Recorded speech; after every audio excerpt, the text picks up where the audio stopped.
চেকে চেকে খেয়েছে। আজকে অন্যদিনের চেয়ে মানে আজ বেশ ভালো। হ্যাঁ, তো অনেকেই বলে ফ্রিজে রাখা মাংস নাকি ভালো টেস্ট হয় না। তো আমার মতো প্রসেসে করুন, তাহলে আপনারাও আমার মায়ের মতো চেকে চেকে খেতে পারবেন। এখানে ফ্রিজে রাখা মাংস আছে 1 কিলো, উইথ বোন পিস নেওয়া আছে। আর প্রথমে আমি আলুটাকে ভেজে নেব।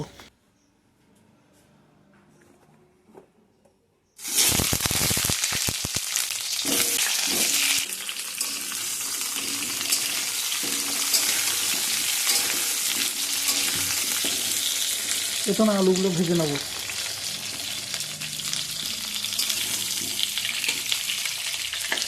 আলুগুলোকে একটু লাল লাল করে ভাজবো।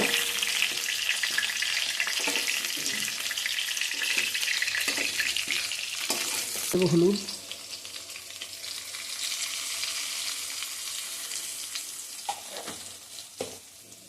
নুনটা একটু বেশিই দেবো, কারণ এই তেলেই আমার মাংস রান্নাটা হবে।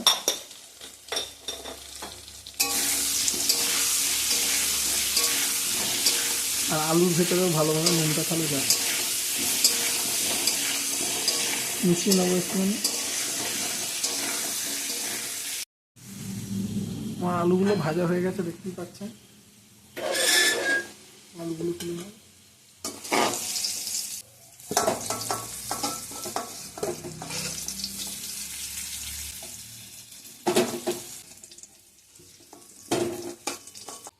তারপর একটু তেল দেবো।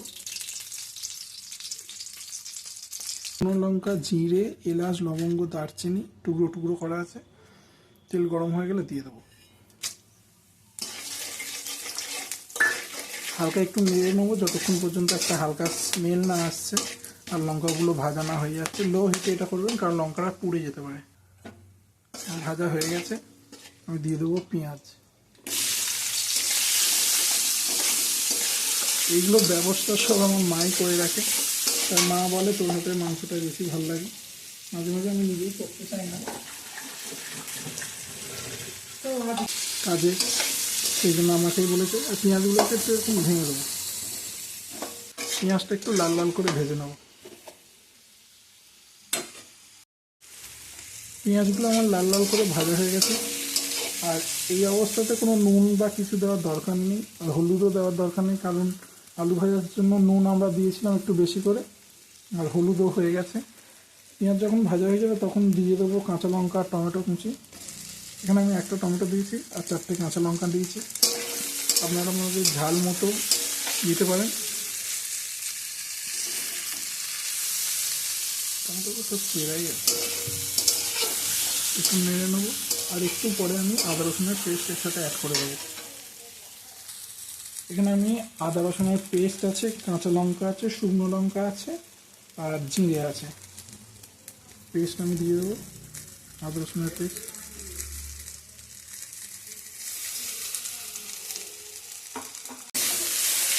মিশিয়ে দেবো।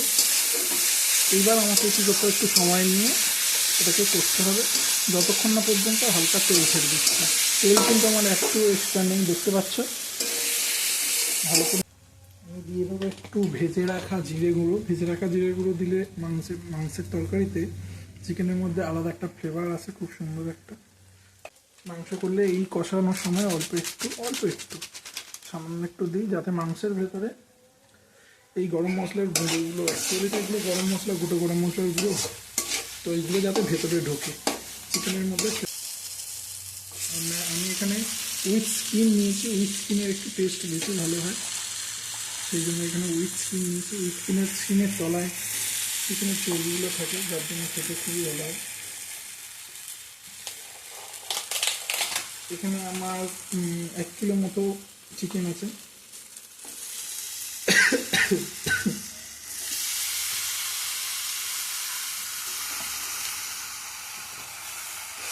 ভালো করে মিশিয়ে নেব।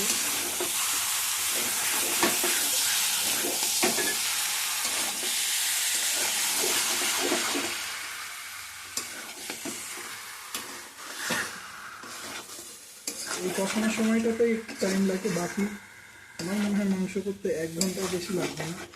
সরি, কষানোর সময় একটু বেশি টাইম লাগে, বাকি আমার মনে হয় 30 মিনিটের বেশি মাংস করার কোনো লাগা উচিত না মাংস করার সময়। ভালো করে মিশিয়ে নিয়েছি। এবার দিয়ে দেবো পরিমাণ মতো নুন। তখন নুন একটু বেশি দিয়েছিলাম, অল্প একটু মাংসের মতো হিসেব করে হলুদ একটু দিয়ে দেবো।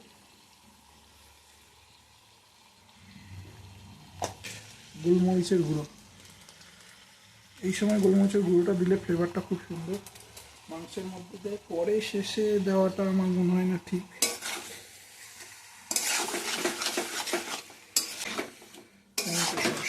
তো এখন একটু কষানো হয় হাই হিটে।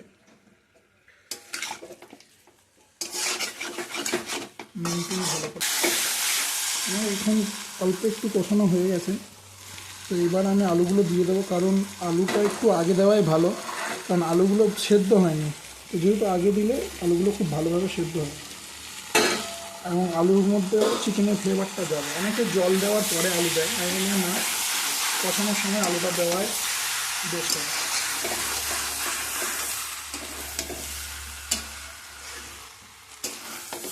আলুটাকে ভালো করে মাংসের সাথে মিশিয়ে নেব। যখন নাড়বো তখন আমার যেন হিটটা একটু হাই ফ্লেমে থাকে, যখন চাপা দেবো তখন যেন লো টু মিডিয়াম ফ্লেমে থাকে।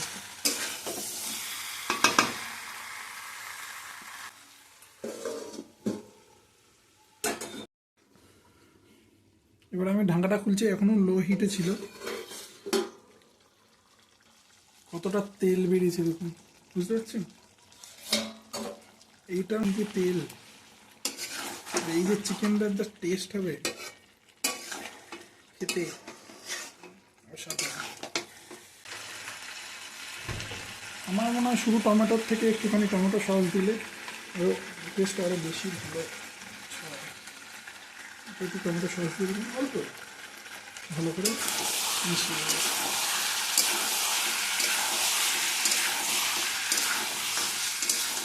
এখানে আমি শুধু উইথ বোনের পিসগুলো নিয়েছি, আর তার সাথে স্কিন তো আছেই, তার জন্য এত ভালো একটা স্মেল আসছে আর এত সুন্দর একটা তেল বেরোচ্ছে। আমি কিন্তু কোনো রকম কোনো গুঁড়ো কালার ইউজ করিনি, মানে কাশ্মীরি লঙ্কার গুঁড়ো ইউজ করিনি বা অন্য কিছু ইউজ করিনি, শুধু হলুদ গুঁড়োটাই আমার এখানে রান্না হচ্ছে লো ফ্লেমে চাপা দিয়ে।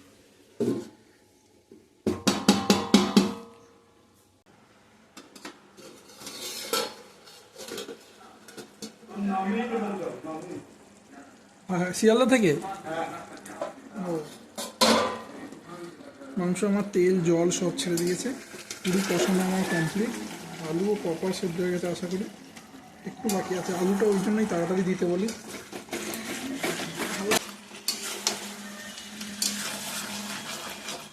দেখতে পাচ্ছেন কত সুন্দর একটা কালার, আর গ্রেভিটা কত সুন্দর হয়েছে। কাজ এটা হবে বাটি নিতে হবে আর কষা মাংস তুলতে হবে। এটা শুধু আমার জন্য নেই, এটা আমি আর আমার দিদি যখন থাকতাম তখন আমার মা তুলে দিত। এখন যেহেতু আমি রান্না করছি সেই জন্য আমি তুলে নিচ্ছি। আর একটুখানি গ্রেভি,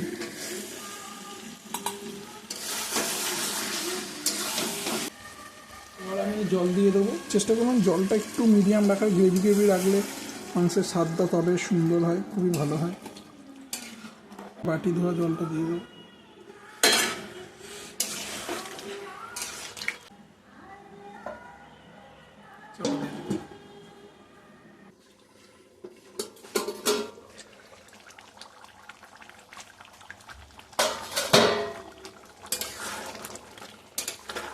ঠিক আছে, ঝোলটা দেখো, না পাতলা না ঘন।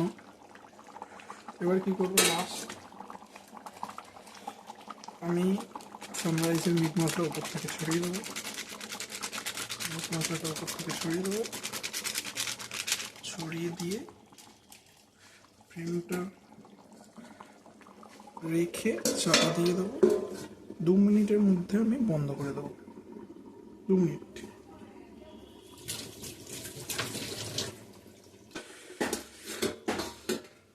ট্যান ট্যানা, ট্যানা ট্যানা। কালারটা, তেলটা যা ছেড়েছে আর টেস্টটা জাস্ট বাও।